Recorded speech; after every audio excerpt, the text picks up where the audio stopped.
వాళ్ళ చేత confusing statements ఇప్పిస్తున్నారు. Chandrababu గారిని డిమాండ్ చేస్తున్నాం. చంద్రబాబు గారే మాట్లాడాల్సిన అవసరం ఉంది. చంద్రబాబు గారే ఢిల్లీలో మీడియా కాన్ఫరెన్స్ పెట్టి ఢిల్లీ పెద్దలు కూటమి అందరూ కలిసి వైజాగ్ స్టీల్ ప్రైవేటైజ్ చేయబోము అన్న కాన్ఫిడెన్స్ అన్న మాట ఆంధ్ర రాష్ట్ర ప్రజలకు చంద్రబాబు గారు చెప్పాల్సిన అవసరం ఉంది. ఇవన్నీ ఒక ఎత్తు అయితే ఈరోజు రాజశేఖర రెడ్డి గారు ఉమ్మడి ఆంధ్ర రాష్ట్ర నాయకుడిగా 2 సార్లు గెలిచిన నాయకుడు.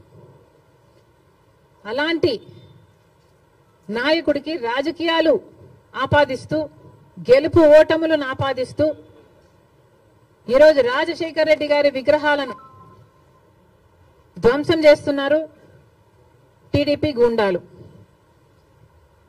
ఇది ఎక్కడి న్యాయమని అడుగుతున్నాం.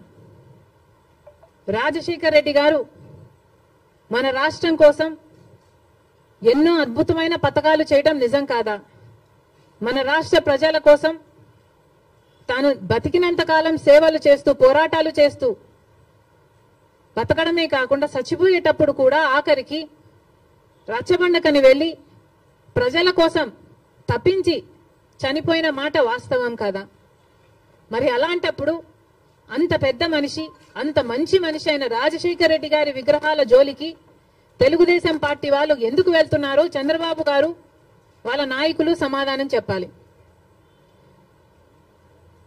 రాజశేఖర రెడ్డి గారు ఏదో వైసీపీ నాయకుడు అన్నట్టుగా వ్యవహరించడం జరుగుతుంది.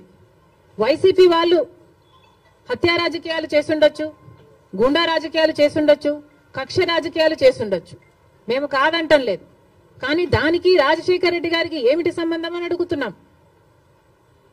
వైఎస్ఆర్ సిపి అంటే యువజన శ్రామిక రైతు party. YS Rajasekhara Reddy party కాదది.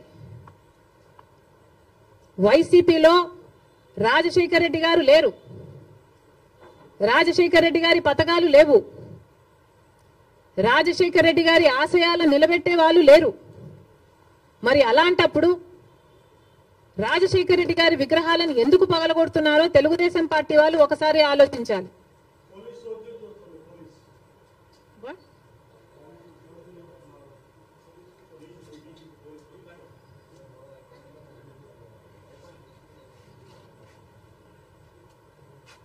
రాజశేఖర రెడ్డి గారిని ఆయన ఆశయాలని నిలబెట్టే వాళ్ళే అయితే రాజశేఖర రెడ్డి గారు తలపెట్టిన జలయజ్ఞంని జగన్మోహన్ రెడ్డి గారు ఎందుకు విస్మరించారు? రాజశేఖర రెడ్డి గారు తన ప్రాణం కంటే ఎక్కువ నేను ఇందుకోసమే పుట్టాను, జలయజ్ఞం కోసమే పుట్టాను అని రాజశేఖర రెడ్డి గారు అంతగా జలయజ్ఞం కోసం తప్పిస్తే జగన్మోహన్ రెడ్డి గారు 6 నెలల్లో జలయజ్ఞం మొత్తం పూర్తి చేస్తానన్న జగన్మోహన్ రెడ్డి గారు కనీసం ఒక్క ప్రాజెక్టు కూడా ముట్టుకోలేదు.